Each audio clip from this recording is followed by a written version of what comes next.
இந்த வெள்ளிக்கிழமைகள்ல அம்பாள் வழிபாடு மேற்கொள்றது சிறப்பை தரும்.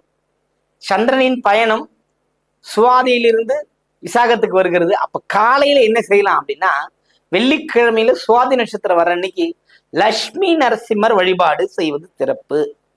லட்சுமி நரசிம்மர் வழிபாடு இல்லை, லட்சுமி நரசிம்மர் கோயில் தனியா இல்லை, பெருமாள் ஆலயங்களுக்குள்ள லட்சுமி நரசிம்மர் இருப்பாரு. ராகவேந்திரர் கோயில் இருந்தா அதுல பிரகலாதன் தான் லட்சுமி நரசிம்மரோட முழு அனுகிரகம் பெற்ற குழந்தை. அதை வழிபட்டா போதும், அதுல உங்களுக்கு பலன் கிடைக்கும். புரியுதுங்களா?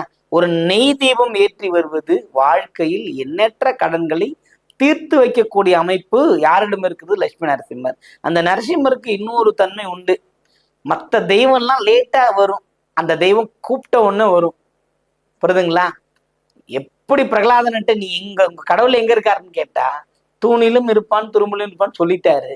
கடவுளுக்கு ஒரு பயம், இவன் எந்த தூண்ல அடிப்பான்னு தெரியாது, எந்த தூண்ல இருந்து வெளியே வரன்னு தெரியாது, எல்லா தூணுக்கும் போய் உட்காந்துக்கிட்டாரு அவதாரம் எடுத்து. ஏன்னா அவனுக்கு இருக்கு பையன், எதையே அவன் அடிச்சு கடவுள் இல்லைன்னு சொல்லக்கூடாது, எல்லா தூண்லையும் இருந்ததாக நம்ம படிச்சிருக்கிறோம். அப்போ கடவுள் எல்லா இடத்துலையும் இருக்கிறார். எப்போது இருக்கிறார் என்று பார்க்கும் போது இருக்கிறார், இல்லை என்று பார்த்தால் இல்லை.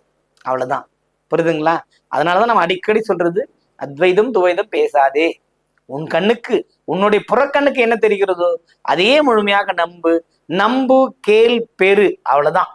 லட்சுமி நரசிம்மர் வழிபாடு உடனடி தீர்வை தேடித்தரும். பயன்படுத்திக் கொள்ளுங்கள், வெற்றியும் பெறுவீர்கள்.